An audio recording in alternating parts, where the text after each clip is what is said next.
अस्सलाम वालेकुम, मैं हूं समर अब्बास। आप मेरा यूट्यूब चैनल देख रहे हैं।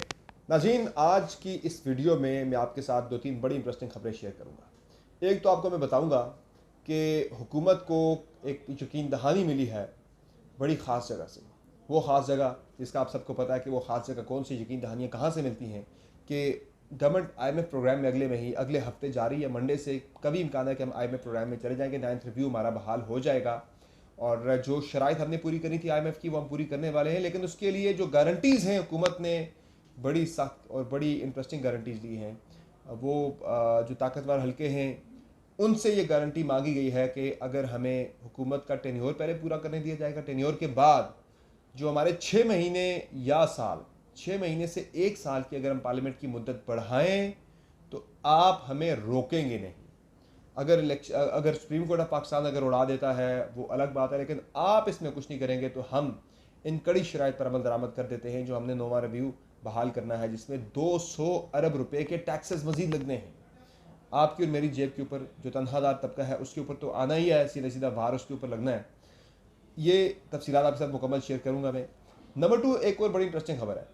वो ये है कि अब नून लीग ने मुकम्मल तौर पर ही तहरीक इंसाफ की जो इमरान खान की पोलिटिकल स्ट्रैटजी, वो इमरान खान के जिसके बारे में कहा जाता था कि उसे सियासत नहीं आती, उसकी सियासत की जो हिकमत अमली थी, जो स्ट्रैटजी थी उसकी, उसे कॉपी कर लिया है। नून लीग ने अडॉप्ट कर लिया है। मुकम्मल तौर पर नहीं कर सकी लेकिन किसी हद तक अडॉप्ट करने की कोशिश की है। आपके साथ डिटेल्स शेयर करूँगा। और निगरान वज़ीर आला पंजाब के हवाले से मैंने एक नाम आपको बताया था अपनी पिछली वीडियो में, उस पर मज़ीद तफसीलात आपके साथ में शेयर करूँगा। और कौमी असम्बली का इजलास एक होना था जुम्मे को, यानी कल, वो अब मुलतवी कर दिया गया है 27 तारीख तक। इसकी बड़ी ख़ास वजह है, वो आपके साथ में आगे चल के शेयर करूँगा। बड़ी इंटरेस्टिंग वजह है। वो कहते हैं भागना, एक और जगह से दौड़ लग गई है। इस दौड़ की वजह क्या है वो आपके साथ में बताऊँगा कि क्यों कौमी असम्बली का इजलास जो है वो मुलतवी कर दिया गया है, बगैर इजलास हुए मुलतवी हो गया 27 तारीख तक। कोई बहुत ऐसी कोई एक्स्ट्रॉर्डिनरी सिचुएशन हो तो किया जाता है। ये सिचुएशन शायद गवर्नमेंट के लिए बहुत ही एक्स्ट्रॉर्डिनरी है जिसकी वजह से किया गया, लेकिन वो थी नहीं इतनी एक्स्ट्रॉर्डिनरी। पहले बात करते हैं जो मैंने आपको बताया कि मौजूदा हुकूमत जो है शहबाज शरीफ साहब की, ये नोवा जो रिव्यू है IMF का वो क्यों फंसा हुआ है। वो इसलिए फंसा हुआ है कि उसमें बहुत कड़ी शराइत थी।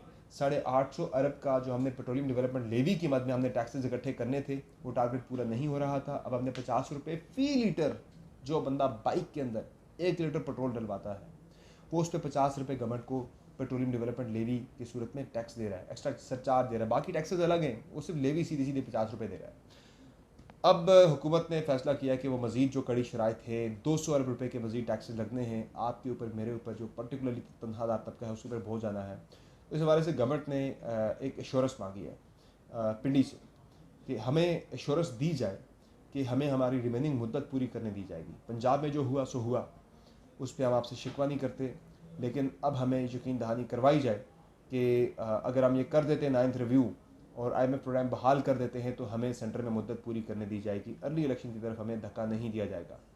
और साथ ये गारंटी भी मांगी गई है कि अगर हम यहाँ पर ये कर देते हैं, IMF प्रोग्राम में चले जाते हैं, दोबारा बहाल कर देते हैं, तो अगर हमें लगता है कि मुद्दत पूरी होकर भी हालात ठीक नहीं है, पॉलिटिकल हमारे फेवर में नहीं है, तो हम 6 महीने के लिए अगर मुद्दत बढ़ाएं पार्लियामेंट की तो आप हमें फोर्स नहीं करेंगे, आप हमें पुश नहीं करेंगे कि आप ऐसा ना करें, हमारे रास्ते में रुकावट नहीं बनेंगे। तो अगर सुप्रीम कोर्ट ऑफ पाकिस्तान उड़ा देती है वो एक अलग मामला है, लेकिन आप अगर ना करें तो हम ये काम कर देते हैं। तो इस पर मेरी जो इत्तलात हैं वो तो यही हैं कि मौजूदा मुद्दत पूरी करने के वाले से तो वहाँ से शायद कोई इशारा हुआ है कि नहीं करेंगे फ़िलहाल। तो सोमवार को कभी इम्कान है कि IMF प्रोग्राम बहाल हो जाएगा। अगर बहाल हो गया सोमवार को तो फिर ये खबरें मेरी अपने जहन में रखिएगा कि फिर ये चीज़ें भी मुमकिन तौर पर आगे हो सकती हैं, इसकी कुछ कीमत होगी।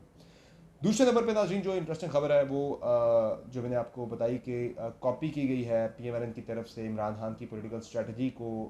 इमरान खान का फ़र्क इसमें एक है, काफ़ी बड़ा फ़र्क है। कॉपी ये किया गया है कि जिस तरह इमरान खान ने जनरल बाजवा को, सिटिंग आर्मी चीफ को आड़े हाथों लिए रखा, नून लीग को ये लगता है कि उससे इमरान खान ने बहुत ज़्यादा पॉपुलैरिटी गेन की आवाम की नज़रों में, उन्होंने बहुत ज़्यादा पजीराई हासिल की आवाम के अंदर। तो अब नून लीग भी जनरल बाजवा, जनरल फैज़ हमीद, आसिफ सईद खोसा साहब जो कि साबिक चीफ जस्टिस थे, जो बेंच के सरबराह थे जिन्होंने मियां नवाज शरीफ को डिस्क्वालीफाई किया था, और जस्टिस साकिब निसार साहब जो हैं साबिक चीफ जस्टिस, इन 4 शख्सियात को नून लीग ने आड़े हाथों ले लिया है लंदन में मियाँ नवाज शरीफ की सरबराही में होने वाली मीटिंग में मियाँ नवाज शरीफ ने यह फैसला किया है कि अब ये बयानिया PMLN पूरे ज़ोर शोर के साथ आगे बढ़ाएगी कि इन 4 शख्सियात को सारी तबाही का ज़िम्मेदार करार देना है कि 17 में हम बड़े अच्छे जा रहे थे, इन्होंने हमारा रास्ता रोक के हमें डिस्क्वालीफाई करवा के इमरान खान को आगे लाया, बड़े जो भी आई कि ये पूरा बयानिया जो अपना जो है, चूँकि 8 महीने में जो परफॉर्मेंस है, वो जो एक जोम था तजुर्बाकारी के, जो दावे थे बड़े बड़े हम बड़े तजुर्बाकार हैं, वो सारा हवा में उड़ गया है। माँ सिवाय 1-2 मिनिस्ट्रीज़ के सारी तजुर्बाकारी जो है ना, जो वो सारी खाक में मिल गई है। एक मैं कहूँगा बिलावल भुट्टो जरदारी यंगेस्ट हैं, पहली मरतबा आए वज़ीर ख़ारजा बने।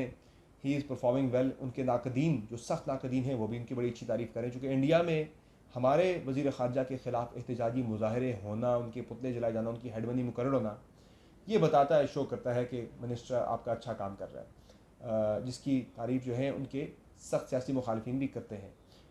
उसके अलावा Miftah Ismail was performing well.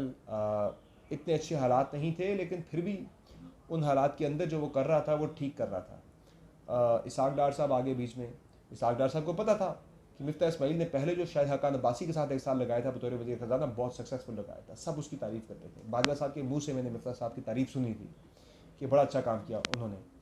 अब भी अगर वो बहरान से मुल्क को निकाल जाते तो इसाक डार साहब की दोबारा वज़ारत ख़ज़ाना में एंट्री तकरीबन बैन हो जानी थी, उनके रास्ते बंद हो जाने थे, उन्हें फिर किसी और वजारत में अपनी एक्सपर्टीज़ डेवलप करना पड़ती। फिर से सारी ज़िंदगी यही कमाई थी कि वो वज़ीर ख़ज़ाना अच्छे हैं। उन्हें ये लगता है, पार्टी को लगता है, थे या हैं या नहीं, ये तो अभी तक तो वो इतने अच्छे नहीं जा रहे, उनकी परफॉर्मेंस ज़ीरो जा रही है। आगे चल के देखते हैं वो मैनेज कर लेते या नहीं। तो मिफ्ता इस्माइल को फारिग कर दिया, हटा दिया गया। तीसरी चीज़ जो है नाज़रीन, इसमें जो मैं कहूँगा कि तीसरा जो वज़ीर है, मुझे अभी तक कोई ऐसा नाम, हाँ, एक जो मखदूम अहमद महमूद के बेटे हैं मुर्तज़ा महमूद, वो उनकी परफॉर्मेंस अच्छी है। जो इंडस्ट्रीज़ के मिनिस्टर हैं उनकी बेहतर है। हालांकि बहुत सारी इंडस्ट्रीज़ पाकिस्तान के अंदर बंद हो रही हैं, वो फाइनेंशियल इशूज़ की वजह से बंद हो रही हैं। आज अच्छी खबर ये आई जो मैं आपके साथ शेयर भी कर दूँ कि हमारा जो पोर्ट्स के ऊपर माल पड़ा था, हमारी बंदरगाहों के ऊपर LCs नहीं खुल रही थी, तो LCs खुल रही हैं। और जो जुर्माने थे 7-8 अरब के, वो जुर्माने हमारे वज़ीर ने कहा, जो डैमरेजेस पड़ते हैं कि अगर आपका पोर्ट के ऊपर सामान पड़ा हुआ है, आप उठा नहीं रहे, तो डैमरेजेस पड़ते हैं उसके, तो वो जुर्माना जो है वो माफ़ कर दिया हमारी पोर्ट्स एंड शिपिंग की मिनिस्ट्री ने। फैसल सब्ज़वारी भी बेहतर आदमी है, बेहतर परफॉर्म कर रहा है। बाकी मुझे कोई इतनी ज़्यादा कोई इम्प्रेसिव नहीं लगी, यानी कि फवाद चौधरी की तरह का कोई आउट ऑफ द बॉक्स सोचने वाला बंदा, जिस तरह से फवाद चौधरी ने ministry of science and technology के अंदर परफॉर्म किया, डिलीवर किया, वो बहुत ही कमाल था। बड़ा इनोवेटिव आइडियाज़ के साथ हुआ है, बड़े डिफरेंट तरीके से उन्होंने परफॉर्म किया। इंफॉर्मेशन मिनिस्ट्री के अंदर भी ऐसे ही। तो मुझे उस तरह की कोई चीज़ें तो नज़र नहीं आई हैं, लेकिन 1-2 मिनिस्टर का जिस तरह मैंने जिक्र किया, उनकी परफॉर्मेंस बहुत अच्छी है। बाकी ओवरऑल जो तजुर्बाकारी का जो एक दावा था वो सारा खाक में मिल गया। बाकी उसमें फिर अब यही सोच है, यही प्लानिंग है कि किसी भी तरह से हमने अब इन 4 शख्सियात को, जनरल बाजवा, जनरल फैज़ हमीद, आसिफ सईद खोसा और साकिब निसार साहब को टारगेट करना है और अवाम में पजीराई हासिल करने की कोशिश करनी है, इनके ऊपर सारी जिम्मेदारी डाल के। लेकिन जो मैंने कहा ना, कॉपी किया इमरान खान को, कि वो कॉपी करते थे जनरल बाजवा को, बड़ी उन्होंने पजीराई हासिल कर ली अवाम के अंदर, हम भी करेंगे, शायद हमें भी मिलेगी। तो इमरान खान तब से कर रहा था जब वो आर्मी चीफ थे, अब वो आर्मी चीफ नहीं है, रिटायर्ड हैं, तो अब इमरान खान भी तनकीद करता हुआ इतना अच्छा नहीं लग रहा। सिटिंग के खिलाफ जब आप करते हो तो आप रिटायर के खिलाफ भी करें तो समझ में आती है। तो ये मुझे लगता नहीं है कि ये बयानिया नून लीग का बिके, क्योंकि आज एक आम आदमी को रोटी चाहिए, उसे सर पे छत चाहिए, उसकी जो बुनियादी सेहत की दीगर ज़रूरियात वो पूरी हों, तो वो इन चीज़ों की उसे आप आज परवाह नहीं रही। इशूज़ इतने ज़्यादा है एक आम आदमी के, महंगाई की वजह से, गुर्बत की वजह से, वो अपने मसाइल में उलझा हुआ है, तो उसे ये परवाह नहीं है कि बाजवा साहब ने क्या किया, फैज़ साहब ने क्या किया, खोसा साहब ने क्या किया, या साकिब निसार साहब ने क्या किया। बहरहाल ये मुझे स्ट्रैटेजी कामयाब होती दिखाई नहीं दे रही। नंबर 3 जो मैंने कहा था निगरान वज़ीर आला के हवाले से, मैंने आज तहरीक इंसाफ ने नाम ऐड किया नवीद अकरम चीमा साहब का।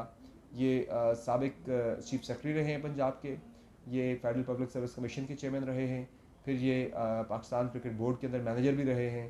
तो मुख्तलिफ मल्टीपल पोजीशंस के ऊपर इन्होंने परफॉर्म किया है, अपना काम किया है, सर्व किया है, तो वो नाम ऐड हुआ है। अब 2 नाम जो फाइनल हैं पाकिस्तान तहरीक इंसाफ की तरफ से, काफली की तरफ से नवीद अकरम चीमा और अहमद नवाज सुखेरा कैबिनेट सेक्रेटरी जो हैं। उधर से मोहसिन नकवी साहब और आहद चीमा का नाम है।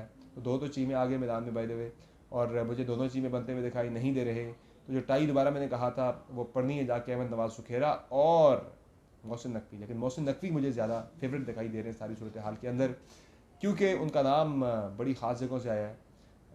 जो सियासतदानों के एक बड़े करता धरता हैं जो खुद सियासत में नहीं है, बड़े बिजनेसमैन हैं, एक टाइकून है बड़े, उनकी तरफ से नाम आया जिनके सबसे अच्छे ताल्लुकात हैं। और इसके अलावा जो अहम इदारे हैं उनकी भी रजामंदी शामिल है मोहसिन नकवी के नाम पे। तो मुझे लगता है कि मोहसिन नकवी का नाम जब आया था, नाम सुन के मैंने कह दिया था कि यही अगला निगरान वज़ीर आला पंजाब होना है। तहरीक इंसाफ की तरफ से भी मामलात उनके मैनेज हो जाएंगे गौर एजाज साहब के ज़रिए, जिनकी खान साहब से बड़ी दोस्ती है एप्टमा के, जो गौर एजाज साहब हैं उनके बड़ी है मोहसिन नकवी साहब के। मुझे लगता है इस नाम पे शायद इत्तफाक राय हो जाए, ये बन जाए मोहसिन नकवी साहब पंजाब के अगले वज़ीर आला। बाकी जो मैं आपको एक और बात बताने लगा था जो सरप्राइजेस की, वो सरप्राइजिंगली कौमी असम्बली का इजलास जो होना था कल जुमे के रोज़ वो अब चला गया 27 तारीख को। चूँकि पाकिस्तान तहरीक इंसाफ के MNAs ने वापस आना था, इम्कान ये था कि वो बंदे कल आके, ये खदशा था स्पीकर को कल कौमी असम्बली का इजलास में आके ये बंदे अपने इस्तीफ़े वापस ना ले लें कहीं, तो इसलिए उन्होंने इजलास ही उठा के 27 तारीख तक मुलतवी कर दिया है कि ना इजलास होगा ना कि बंदा आके अपने इस्तीफ़े वापस लेने की बात करेगा। इसलिए वापस नहीं लेने, इसकी मैं आपको वजह बताता हूँ। PDM की पूरी कोशिश है, पूरा प्लान है कि किसी ना किसी तरह से ड्रैग करके हम 12 अप्रैल तक ले जाए मामले को। 12 अप्रैल तक तहरीक इंसाफ के बंदे हम कम करते जाएँ, MNAs और ज़मीनी इंतखाबात हो के उनके बंदे ऐड भी ना हो। एंड में जाके वो कह रहे हैं कि राजा रियाज ही, ताकि तहरीक इंसाफ का यानी कि लीडर ऑफ द अपोजिशन जो है तहरीक इंसाफ की तरफ से राजा रियाज ही रहे। तो ज़रा केयर टेकर के ऊपर यहाँ भी मुशावरत होनी है, वज़ीर आज़म की और लीडर ऑफ द अपोजिशन की, तो राजा रियाज साहब से मुशावरत होगी, तो आपको पता है फिर बंदा शहबाज शरीफ साहब का हैंड पिक्ड ही आना है। तो स्ट्रेटजी यही है कि 12 अप्रैल की मैं इसलिए बात कर रहा हूँ कि 12 अप्रैल के बाद 6 महीने रह जाएंगे इस हुकूमत के टेन्योर के। तो आखिरी 6 महीनों में कॉन्स्टिट्यूशन ऑफ पाकिस्तान, आईन पाकिस्तान के तहत दोबारा ज़िमनी इलेक्शन नहीं होता। कोई सीट अगर खाली होती है आखिरी 6 महीने में तो वो खाली ही रहती है, उसमें बाई इलेक्शन नहीं हुआ करता। तो इसलिए कोशिश यही है कि ड्रैग करके हम 12 अप्रैल तक ले जाएँ और तहरीक इंसाफ की अक्सरियत को ख़त्म किया जाए पार्लियामेंट के अंदर से। बल्कि अक्सरियत क्या है, उनके बंदे इतने कम कर दिए जाए कि मौजूदा जो 20 की स्ट्रेंथ है पाकिस्तान तहरीक इंसाफ के मुनहरिफ MNAs की, उससे कम हो जाए, ताकि राजा रियाज की पोजीशन लीडर रहे, उनसे मुशावरत करके नया निगरान वज़ीर आज़म लगाया जाए। तो interesting days are coming ahead, आपको अपडेट करते रहेंगे। आज इतना ही है, मुझे दीजिए इजाज़त, खुदा हाफ़िज़।